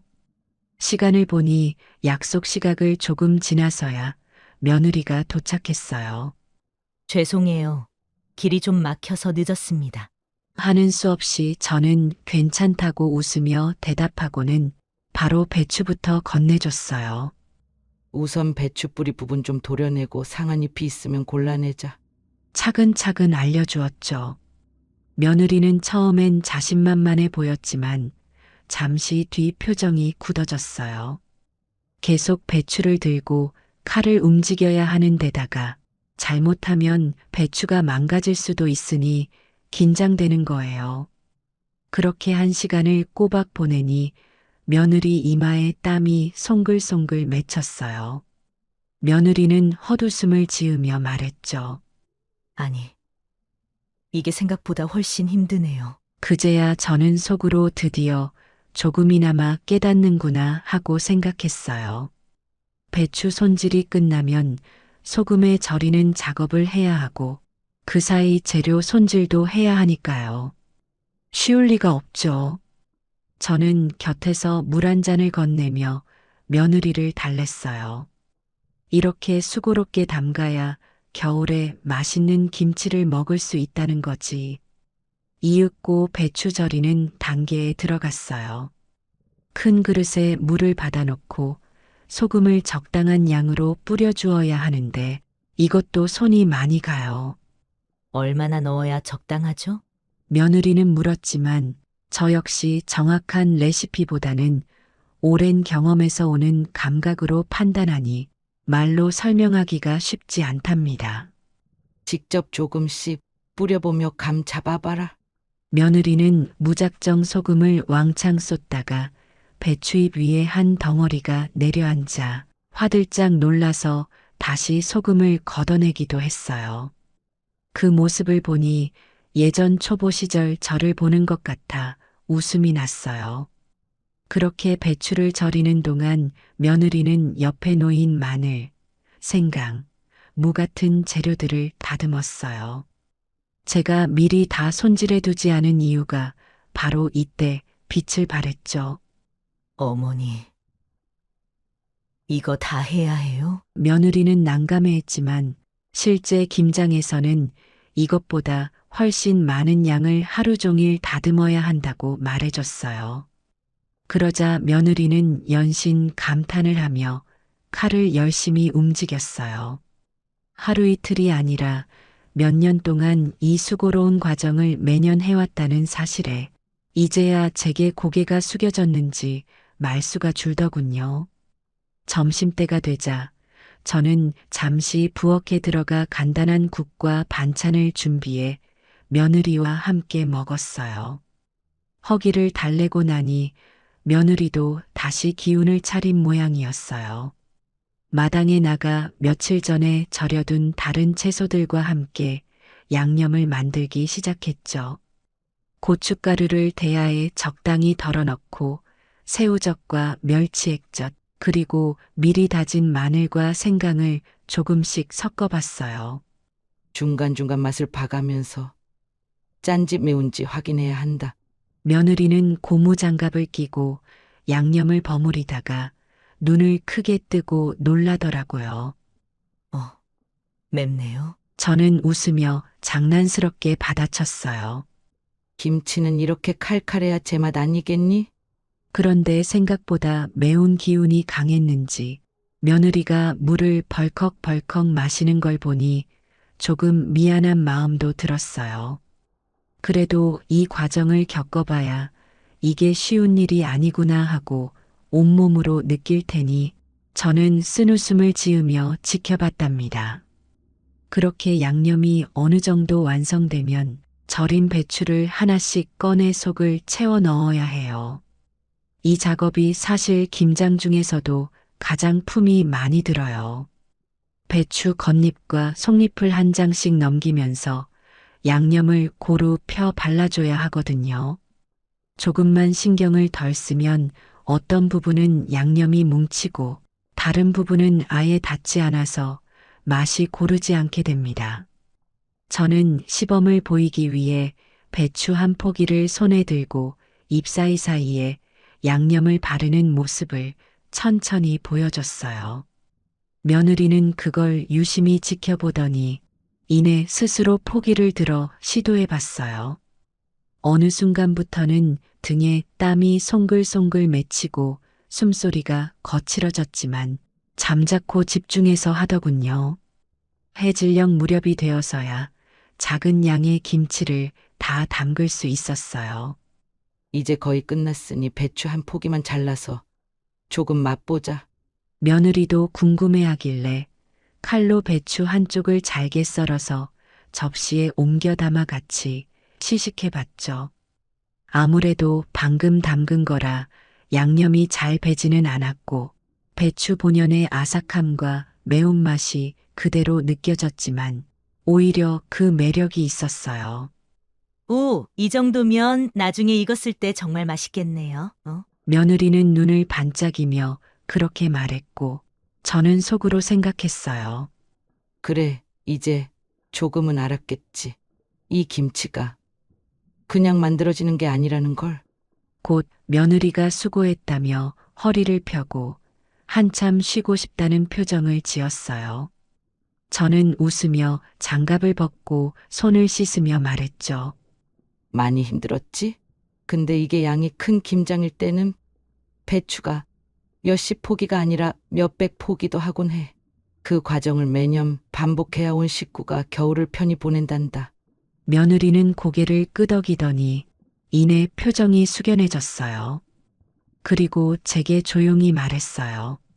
정말 매년 이렇게 하셨다는 게 믿어지지 않아요. 저도 이제 조금씩이라도 도울 테니 너무 무리하지 마세요. 그 한마디가 제 마음에 큰 위안이 됐어요. 사실 저는 김장 도와주는 사람이 당장 필요하다는 생각보다는 적어도 이 수고에 대한 이해는 해주면 좋겠다는 바람이 더 컸거든요. 이제 며느리가 직접 경험해 보니 생각 없이 김치 좀 주세요 할 때와는 전혀 다른 마음을 갖게 될 거라고 믿었죠. 며느리는 집에 갈 때 그날 담근 김치를 조금 챙겨갔어요. 예전 같으면 호기롭게 왕창 가져갔을 텐데 이번에는 오히려 조심스러워하면서 이 정도면 되겠죠? 하고 의논하는 모습이 귀엽기도 하고 기특하기도 했어요. 그래, 얼마든지 가져가라. 저는 방긋 웃었답니다. 힘들다는 걸 몸소 겪어보니 이전처럼 무작정 큰 통에 담아가는 일은 못하겠던 모양이에요. 며칠 후 가족들이 모이는 자리에서 며느리는 은근히 이번 김장 체험을 자랑하듯 이야기했어요. 이번에 어머니랑 같이 배추 손질부터 절이는 것까지 해봤는데 진짜 어깨랑 허리가 엄청 아프더라고요. 그래서 그런지 김치가 훨씬 소중하게 느껴져요. 이런 식이었죠. 주변 사람들도 호응해 주었어요. 그래도 직접 해봤다니 대단하다. 저는 그 대화를 들으며 흐뭇했어요. 마치 자녀가 시험에서 좋은 성적을 거둔 걸 본 부모의 기분이랄까요? 며느리가 그 과정을 몸으로 겪은 뒤에는 김치를 대하는 태도가 아주 달라졌거든요. 이후로 며느리는 한 번씩 문자를 보내 묻곤 해요. 김치 잘 익고 있나요? 배추가 올해는 어떤가요? 처음엔 조금 의아했어요. 그런데 생각해 보니 김장이 어떤 식으로 진행되는지 어느 정도 알고 나니 궁금해질 만도 하죠. 저는 그럴 때마다 자세히 설명해 주고 답장을 해요. 조금 더 익으면 보내줄 테니 맛보고 평가해봐. 그러면 며느리는 화답하더군요. 네, 고맙습니다. 다음에는 저도 좀 더 도울게요. 솔직히 저는 며느리가 매년 빠짐없이 김장을 함께하길 바란다기보다는 이렇게라도 관심을 가져주고 그 수고를 이해해 주는 것만으로도 만족스러워요. 몇 해 전만 해도 너무 당연하게 김치를 잔뜩 가져가곤 했는데 이젠 조금이라도 미안하고 고마워하는 마음을 표하니 그걸로 충분하죠. 이런 변화가 바로 제가 노리던 참교육의 핵심 아니겠어요. 혼내거나 지적하기보다는 직접 겪어보게 해서 깨닫게 만드는 일이 훨씬 효과가 크다고 느꼈어요. 한편으로는 이번 계기로 며느리와 정서적으로도 가까워진 기분이에요. 그날 함께 김장하던 중간중간에 이런저런 이야기를 나눴거든요. 제가 예전에 시어머니께 김장을 배우던 때의 추억이며 시골 마당 한가운데에서 화로에 불 지펴놓고 배추를 다듬던 어린 시절 이야기도 해줬어요. 며느리는 그 얘기를 들으며 마치 옛날 영화를 보는 것 같다며 신기해했죠. 저는 그때 느꼈어요. 이런 식으로 세대가 이어지고 문화를 전수하는 거구나 하고요. 그 뒤로 또 한두 주 지나 며느리가 집에 들렀는데 이번에는 제안을 했어요. 어머니, 혹시 다음번에는 배추 조금 더 구매해서 친정에 함께 전해주면 어떨까요? 이게 사소해 보이지만 저로서는 큰 진전이라 느껴졌어요. 이제는 김장 자체를 귀찮고 힘든 일이 아니라 누군가에게 나눠주고 싶은 마음이 드는 소중한 과정으로 보게 된 듯 했거든요. 저는 기쁜 마음으로 즉시 답했어요. 그럼 좋지. 내심 이 아이가 벌써 이렇게 달라졌나 싶어서 흐뭇해졌답니다. 김치가 단순한 반찬이 아니라 식문화의 중요한 뿌리라는 사실을 며느리도 이번 기회에 조금이나마 깨달았을 거예요. 저도 처음부터 엄격하고 무섭게 했으면 오히려 반발심만 키웠을지도 모르는데 비교적 온화한 방법으로 체험을 유도한 게 주요했다고 봐요. 물론 체험 하루 만에 모든 걸 완벽히 알 수는 없겠지만 최소한 김장은 이렇게나 힘들고 복잡한 일이구나 라는 깨달음만으로도 충분히 가치가 있다고 생각해요. 어느 날 밤 저는 잠이 오지 않아 누운 채로 가만히 생각에 잠겼어요. 배추를 절이고 양념을 만드는 과정, 그리고 마지막에 익어가는 김치 향기까지. 제게는 너무도 익숙한 일들이지만 며느리에겐 낯설고 버거운 일이었겠죠. 그러니 처음엔 김장에 관심조차 두지 않았을 거예요. 그런데 이번에 직접 몸을 쓰고 땀을 흘려보니 시댁에서 공수해 오는 김치가 얼마나 공이 들어간 식품인지를 실감했을 테죠. 이런 과정이 바로 가족 간 이해와 유대감을 깊게 만드는 게 아닐까 싶어요. 다음 날 아침 부엌에 들어가 김치 상태를 살펴봤어요. 통 하나를 열어봤더니 배추 겉부분이 이미 빨갛게 물들어 있었고 국물에서도 새콤하면서 알싸한 내음이 풍기더군요. 이제 슬슬 익어가는구나 싶어서 조금 덜어 맛을 봤어요. 아직은 덜 숙성됐지만 그 나름대로 맛있었어요. 며느리도 이 맛을 보면 흐뭇해하겠지. 하면서 혼잣말을 했답니다. 예전에는 독방에서 혼자 이런 행복감을 음미해 왔다면 이젠 가족 누군가와 공유할 수 있다는 점이 커다란 기쁨이에요. 며칠 후에 며느리가 다시 왔을 때 제가 권했어요. 이 김치 이제 조금 익었으니 맛 좀 봐라. 며느리는 한 입 먹더니 눈을 동그랗게 뜨고는 감탄했어요. 정말 달라졌네요. 향이 더 깊어졌어요. 저는 그 반응을 보며 말했죠. 김치는 익어가는 과정이 참 묘하단다. 시간이 들어가야 비로소 완성되는 식품이니까. 그러자 며느리는 고개를 끄덕이며 답했어요. 그날 땀 흘린 기억이 있어서 그런지 먹는 맛이 배가 되는 느낌이에요. 이 한마디가 제게는 사이다처럼 시원하게 들렸어요. 그날 며느리는 이전과 달리 김치를 가득 채워가진 않았어요. 필요하면 또 말씀드릴게요. 라고 하며 조심스럽게 한두 통만 챙겼죠. 바쁜데도 왔으니 많이 가져가라. 저는 오히려 권했지만 며느리는 웃었어요. 아니요. 요만큼이면 충분해요. 자칫 양을 너무 많이 가져가면 그걸 다 소화하는 것도 일이란 걸 깨달은 듯해요. 예전 같으면 많으면 많을수록 좋지 했을 텐데 실감이 생기니 생각이 달라졌구나 싶었죠. 결국 올해 김장은 예상 밖으로 며느리의 작은 참여 덕에 저에게도 좋은 기억이 되었어요. 처음부터 끝까지 함께하진 않았어도 중간이라도 체험해 보니 서로 이해의 폭이 넓어지는 걸 느꼈거든요.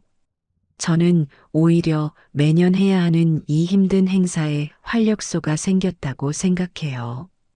누군가와 땀 흘려 일하면서 대화를 나누는 시간이 몸은 힘들어도 마음 한구석을 포근하게 만들었죠. 며느리 역시 이번 일을 계기로 김치는 그냥 슈퍼에서 사오는 음식과 다르다는 사실을 제대로 알았다고 해요. 그리고 말했어요. 다음번에 시간이 허락한다면 조금 더 제대로 배워보고 싶어요. 라는 말을 꺼냈어요. 저는 속으로 이보다 더한 사이다 결말이 있을까 싶어서 미소가 절로 났답니다. 사실 저도 해마다 혼자 하다 보니 슬슬 지쳐가고 있었는데 좋은 조수 하나 구한 기분이 들었어요. 물론 강제할 마음은 없지만 적어도 김장이라는 걸 무시하지 않고 귀하게 생각해 준다면 그걸로도 만족스러워요. 그래서 한 번은 며느리에게 말했어요.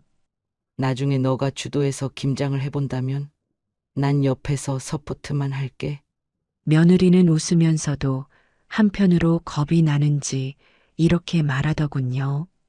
아직은 제가 주도하긴 어렵지만 언젠간 해보고 싶어요. 저는 그래, 그 마음이면 언젠간 가능하지 않을까 하고 생각했어요. 한번 땀을 흘려본 사람이라면 어느 정도 시간이 흐른 뒤엔 좀 더 과감하게 도전할 수도 있겠지요. 이렇듯 김장 담글 때 콧배기도 안 보이던 며느리는 김치 싹쓸이만 하려던 과거의 모습에서 벗어나 한 번의 체험을 통해 많은 걸 달라지게 만들었어요. 저는 이 과정을 진정한 의미의 참교육이라고 생각해요. 그냥 혼을 내거나 잔소리를 해서 말로만 그러면 안 된다 했으면 그저 으르렁거리다 끝났을 수도 있잖아요. 그런데 힘들다고 소문난 김장판에 직접 뛰어들어 보니 스스로 이걸 이렇게 쉽사리 달라고 할 일은 아니구나 하고 느낀 거죠. 그 후로 우리 시어머니 김장은 정말 대단하다는 말을 주변에 많이 하고 다닌다는 얘기를 다른 사람에게 전해 들었어요. 저로서는 뿌듯하면서도 이렇게나마 내 마음을 알아주다니. 제대로 된 교육을 한 셈이군. 하고 혼잣말을 했답니다. 냉장고에 가득 들어있는 김치통들을 보면 이 모든 일들이 떠올라서 기분이 한결 상쾌해지곤 해요. 앞으로 며느리가 매년 빠짐없이 김장을 함께할지 아닐지는 모르지만 적어도 이번 경험으로 인해 김장에 대한 태도와 마음가짐이 완전히 달라졌다는 걸 느껴요. 언젠가는 애 키우고 생활이 안정되면 며느리가 먼저 연락해 올지도 모르죠. 어머니, 올해는 어떤 재료가 필요해요? 그때가 되면 저는 지금보다 더 편안한 마음으로 김장을 함께 준비하고 싶어요. 돌이켜보면 저도 시집 왔을 때는 김장이 정말 무섭고 싫었어요. 허리는 계속 숙여야 하고 손목과 팔은 고춧가루로 얼얼해지고 어른들은 잔소리를 하셨으니까요. 정성을 담아라. 이건 너무 적게 넣은 것 아니냐. 그런데 해를 거듭하면서 이 과정이 이렇게 만들어진 김치를 우리 가족이 맛있게 먹으며 웃고 즐기는데 큰 역할을 하는구나 하는 걸 깨달았죠. 며느리도 아마 비슷한 길을 조금씩 밟아가리라 생각해요. 그 첫걸음을 이제야 뗐다고 볼 수 있겠죠. 어느 날 오후 저는 집 마당에 앉아 지난 김장 사진을 뒤적이다가 혼잣말처럼 말했어요. 김치는 우리 가족의 역사 같은 거구나. 매년 이런저런 사건이 있고 사람이 바뀌고 사정이 달라져도 결국은 이 김장을 통해서 우리가 함께 한다는 느낌을 갖게 되니까. 그 순간 저 자신도 새삼 놀랐어요. 그냥 올해 김장도 잘 끝냈다고 생각했을 뿐이었는데 알고 보면 이 안에 얼마나 많은 사연이 담기는지 다시 깨닫게 된 거예요. 며느리에게 참교육을 시켜야겠다고 마음먹었던 출발점은 솔직히 섭섭함이나 짜증이었어요. 함께 애써주지 않고 결과만 가져가려고 하는 모습이 야속했죠. 하지만 그 끝맺음은 의외로 서로를 더 이해하고 존중하는 데 도달했으니 이게 바로 김장의 힘이라고 생각해요. 함께 땀을 흘려본 사람만이 알 수 있는 무언가가 있구나 하는 깨달음이랄까요. 결국 올해 김장은 코빼기도 안 보이던 며느리가 맛있는 김치만 싹쓸이에 가려 하다가 직접 체험을 통해 수고를 깨닫고 우리 가족이 한층 돈독해지는 사이다 같은 결말로 마무리되었다고 정리할 수 있겠어요. 며느리도 스스로 이제부터는 저도 조금씩 배우고 힘을 보탤게요. 라고 말했고 저 역시 짜증이나 서운함 대신 뿌듯함과 기대감을 품게 되었으니 말이에요. 앞으로는 어쩌면 김장날마다 이번에는 며느리가 얼마나 참여할까 하고 너무 과한 기대를 걸진 않을 거예요. 그저 처음부터 함께하든 중간부터라도 돕든 아니면 정말 바빠서 못 오더라도 이제는 서로 조금 더 이해하고 있으니 마음이 편해요. 김장은 힘들지만 결국 가족을 잇는 중요한 행사라는 걸 며느리도 체득했으니 그만큼이면 충분히 사이다 같은 결말이죠. 지금도 김치 항아리에 귀를 대보면 가끔씩 보글보글 소리가 들릴 때가 있어요. 미생물들이 배추 속에서 발효를 일으키며 서서히 맛을 끌어올리는 소리죠. 그 소리를 들으면 시간이 흐르면서 이 김치도 점점 완벽해지는구나 하고 기분이 좋아져요. 가족들의 관계도 그 발효 과정처럼 조금씩 자연스레 익어가는 거겠죠. 김장을 통해 서로를 이해하고 하나로 묶는 힘. 이게 바로 우리 집의 중요한 문화이자 전통이라고 생각해요. 그렇게 생각하니 며느리가 김장을 싹 피해 다니던 과거의 모습마저도 이제는 아련한 추억처럼 보일 정도예요. 때로는 충돌과 서운함이 있어야 인간관계가 성숙해지는 거 아닐까요? 혼자 섭섭해하고 씁쓸해하던 날들도 이제는 웃으며 떠올리게 되었습니다. 그래도 한번 직접 해보니까 알아주네. 계속 똑같이 내버려뒀다면 바뀌지 않았겠지? 마지막으로 이번에 조금 남긴 배추로 다시 작은 김치를 담글 수도 있겠다는 생각이 들어요. 며느리가 제가 모르는 사이에 양념을 달리 시도해보고 싶다고 하면 그때는 맡겨보려고 해요. 실패하더라도 괜찮아. 그 과정이 재미고 공부지. 하고 등을 떠밀어 줄 것 같아요. 만약 정말로 맛이 어설프게 나오더라도 함께 웃고 떠들며 먹다 보면 그게 또 소중한 기억으로 남을 거니까요. 이처럼 김장은 단순히 한 시어머니의 노동이 아니라 가족의 식탁과 문화 그리고 마음을 함께 버무리는 거라고 생각해요. 얌체 며느리 한 명쯤이야 있을 수도 있지만 결국엔 참교육을 통해 서로 손잡고 웃으며 식탁에 마주 앉게 되는 게 우리의 전통 아니겠습니까? 이제 저는 이 결말을 시원한 사이다로 표현하고 싶어요. 그 사이다 맛이 결국은 무심한 며느리도 서운했던 시어머니도 모두를 시원하게 만들어 주었으니까요. 올겨울에도 우리 집 식탁에는 김치가 빠지지 않을 거예요.